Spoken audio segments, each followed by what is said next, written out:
ಸ್ನೇಹಿತರೆ, ಇವತ್ತು ನಾವು ಫೋನ್ಪೇ ಆ್ಯಪ್ನಲ್ಲಿ UPI ಐಡಿನ ಯೂಸ್ ಮಾಡಿಕೊಂಡು ಯಾವ ರೀತಿ ಹಣವನ್ನು ವರ್ಗಾವಣೆ ಮಾಡಬೇಕು ಅಂತ ಚರ್ಚೆ ಮಾಡೋಣ. UPI ಐಡಿನ ಯಾರಾದರೂ ನಮಗೆ UPI ಐಡಿನ ಕೊಟ್ಟಿದ್ರೆ ಅದರ ಮೂಲಕ ನೀವು ಪೇಮೆಂಟ್ ಮಾಡಿ ಅಂತ ಹೇಳಿದರೆ, ಅಥವಾ ಇನ್ಯಾವುದೇ ನೀವು ಬ್ಯಾಂಕ್ಗೆ ಇರ್ಬೋದು ಅಥವಾ ಇನ್ಯಾವುದೇ ಒಂದು ಫೈನಾನ್ಷಿಯಲ್ ಸರ್ವಿಸ್ನಲ್ಲಿ ನೀವು UPI ಐಡಿನ ಯೂಸ್ ಮಾಡಿಕೊಂಡು ಪೇಮೆಂಟ್ ಮಾಡ್ತಾ ಇದ್ದೀರಾ ಅಂದರೆ ಫೋನ್ಪೇ ಆ್ಯಪ್ನಲ್ಲಿ UPI ಐಡಿ ಮೂಲಕ ಫೋನ್ಪೇನ ಪೇಮೆಂಟನ್ನು ಮಾಡಬಹುದು.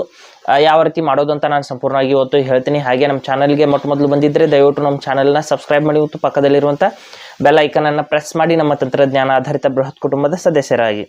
ಸ್ನೇಹಿತರೆ, ಫೋನ್ಪೇನಲ್ಲಿ UPI ಐಡಿನ ನಾವು ಯೂಸ್ ಮಾಡಿಕೊಂಡು ಪೇಮೆಂಟನ್ನು ಮಾಡಬೇಕು ಅಂದರೆ ಫೋನ್ಪೇ ಆ್ಯಪ್ನ ಈ ರೀತಿ ಓಪನ್ ಮಾಡ್ಕೊಳ್ಳೋಣ. ಮಾಡಿಬಿಟ್ಟು ಇಲ್ಲಿ ಈ ಕೆಳಗಡೆ ನೋಡ್ಬೋದು to bank or self account ಅಂತ ಇಲ್ಲಿ ಒಂದು ಆಪ್ಷನ್ ಇರುತ್ತೆ, ಅಲ್ಲಿ ನಾವು ಕ್ಲಿಕ್ ಮಾಡ್ಕೋಬೇಕಾಗುತ್ತೆ.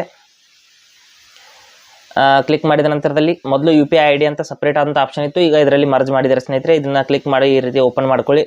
ಮಾಡಿದ ನಂತರದಲ್ಲಿ ಕೆಳಗಡೆ ಟು ಎನಿ UPI ಆ್ಯಪ್ ಅಂತ ಏನು ಆಪ್ಷನ್ ಇದೆ ಅಲ್ಲಿ ಕ್ಲಿಕ್ ಮಾಡ್ಕೊಳ್ಳಿ. ಕ್ಲಿಕ್ ಮಾಡಿದ ನಂತರದಲ್ಲಿ ನೋಡಿ ಈ ರೀತಿ ಕ್ಲಿಕ್ ಮಾಡಿದ್ದೀನಿ. ಮಾಡಿದ ನಂತರದಲ್ಲಿ ಆ್ಯಡ್ UPI ಐಡಿ ಅಂತ ಕೆಳಗಡೆ ಆಪ್ಷನ್ ಇದೆ. ಇಲ್ಲಿ ನಾನು ಆಲ್ರೆಡಿ ಪೇಮೆಂಟ್ ಮಾಡಿರುವಂಥ UPI ಐಡಿ ಮೇಲ್ಗಡೆ ತೋರಿಸ್ತಾ ಇದೆ.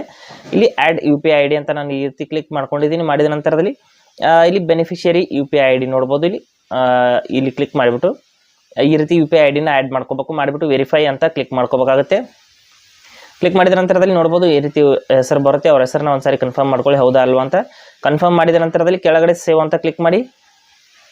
ಇಲ್ಲಿ ನಿಕ್ ನೇಮ್ ಬೇಕಾದರೆ ಆ್ಯಡ್ ಮಾಡ್ಕೊಳ್ಬೋದು, ಇಲ್ಲಾಂದರೆ ಇಲ್ಲ, ಅದು ಆಪ್ಷನಲ್ಲು. ಇಲ್ಲಿ ಸೇವ್ ಅಂತ ಕ್ಲಿಕ್ ಮಾಡಿದ ನಂತರದಲ್ಲಿ ಇಲ್ಲಿ ನೋಡಿ ಈ ರೀತಿ ಒಂದು ನಿಮಿಷ ಇಲ್ಲಿ ವೆರಿಫೈ ಮಾಡ್ತೀನಿ. ಮಾಡಿಬಿಟ್ಟು ಇಲ್ಲಿ ನೋಡಿ ನಿಕ್ ನೇಮ್ ಬೇಕಾದರೆ ಆ್ಯಡ್ ಮಾಡಿ, ಇಲ್ಲಾಂದರೆ ಇಲ್ಲ. ನಂತರದಲ್ಲಿ ಸೇವ್ ಅಂತ ಕ್ಲಿಕ್ ಮಾಡ್ಕೋತೀನಿ.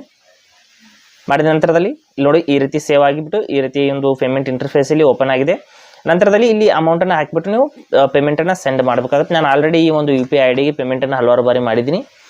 ಅದೇ UPI ಐಡಿಗೆ ನಾನು ಇಲ್ಲಿ ಮತ್ತೆ ನಾನು ಪೇಮೆಂಟನ್ನು ಮಾಡಿಬಿಟ್ಟು ತೋರಿಸ್ತೀನಿ. ಇಲ್ಲಿ ಅಮೌಂಟನ್ನು ಹಾಕಿಬಿಟ್ಟು ಇಲ್ಲಿ ಆರೋ ಮಾರ್ಕ್ ಮೇಲೆ ಕ್ಲಿಕ್ ಮಾಡಿ ನಮ್ಮ UPI ಐಡಿನ ಹಾಕಿಬಿಟ್ಟು ನಾವು ಪೇಮೆಂಟನ್ನು ಈಸಿಯಾಗಿ ಮಾಡಬಹುದು.